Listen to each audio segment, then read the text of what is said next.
जहां पश्चिम बंगाल विधानसभा चुनाव के नतीजों पर यूपी के कैबिनेट मंत्री जयवीर सिंह ने कहा है कि एसआईआर में जिस विधानसभा में वोट ज्यादा कटे हैं वहां ममता बनर्जी को ज्यादा वोट मिले हैं। अब केरल में कांग्रेस की सरकार बनती है तो कोई उंगली नहीं उठाता, लेकिन बंगाल में बीजेपी की जीत पर सवाल क्यों? वहीं मंत्री जयवीर सिंह से खास बातचीत की है नेटवर्क 10 के संवाददाता ने। सुनिए इस बातचीत के दौरान उन्होंने क्या कुछ कहा।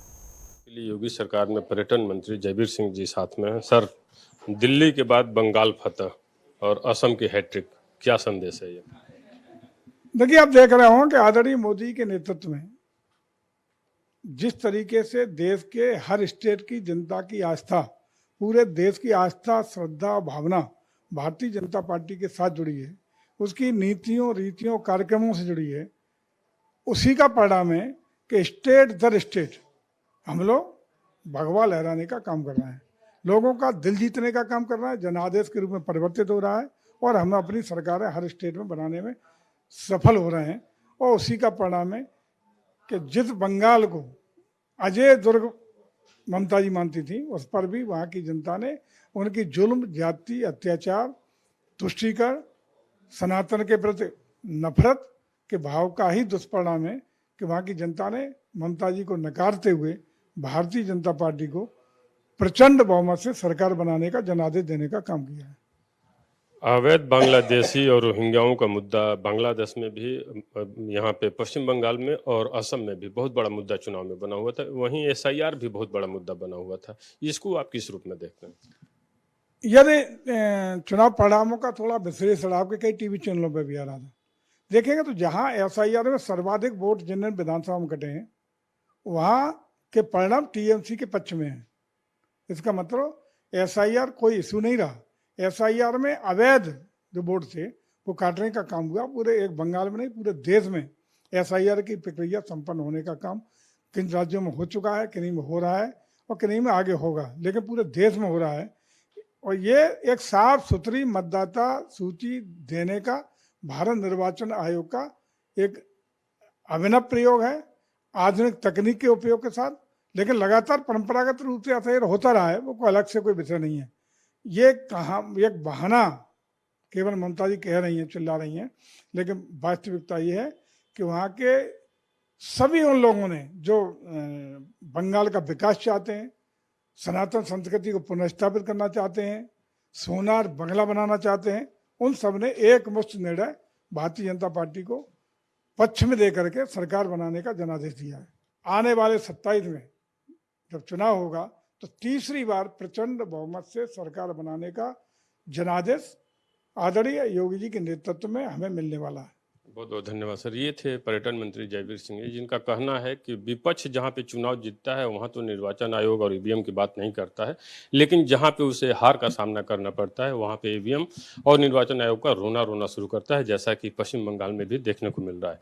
वहीं उनका कहना है कि 2027 में योगी आदित्यनाथ के बेहतरीन कानून व्यवस्था, इंफ्रास्ट्रक्चर और रेवेन्यू सरप्लस स्टेट बनाने के दम पे हम तीसरी बार हैट्रिक लगाने में सफल रहेंगे। वीडियो जर्नलिस्ट राजन के साथ मैं राघवेंद्र प्रताप सिंह, नेटवर्क 10, लखनऊ। और इस खबर पर ज्यादा जानकारी लिए हुए अनूप हमारे सहयोगी जुड़ रहे हैं। अनूप, भले ही पश्चिम बंगाल में बीजेपी की जीत हो गई हो, लेकिन हार अभी भी विपक्ष की पार्टियां जो है हजम नहीं कर पा रही हैं और यही वजह है कि अखिलेश यादव अब मांग कर रहे हैं कि मतगणना के जो सीसीटीवी फुटेज सामने आए हैं उन्हें सार्वजनिक कीजिए।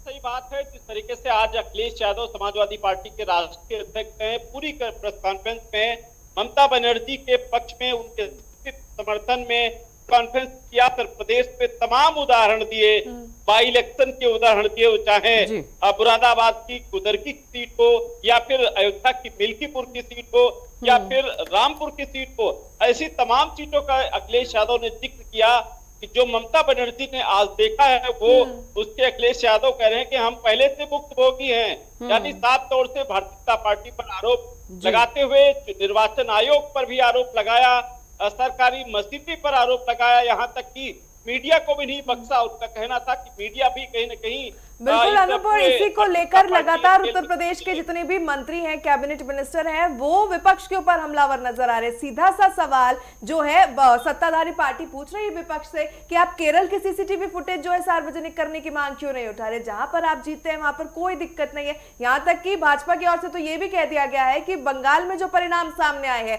कहीं ना कहीं 27 को लेकर अखिलेश यादव डर गए हैं।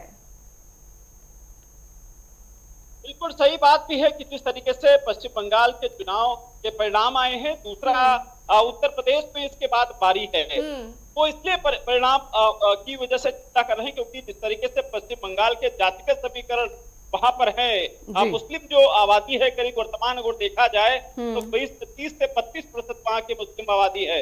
उत्तर प्रदेश में MOI फैक्टर जो है, क्योंकि उत्तर प्रदेश में चुनाव कोई भी हो, जातिगत समीकरण काफी मायने रखते हैं और यही वजह है कि समाजवादी पार्टी के राष्ट्रीय अध्यक्ष अब कहीं न कहीं बिल्कुल बिल्कुल अनूप, और यही वजह है कि अब अखिलेश यादव को भी अपनी रणनीति में परिवर्तन करना होगा। और इससे पहले भी हमने देखा कि डिप्टी सीएम केशव प्रसाद मौर्य ने तंज कसते हुए साफ तौर पर कहा कि अखिलेश जिसका साथ देते हैं वो हार जाता है।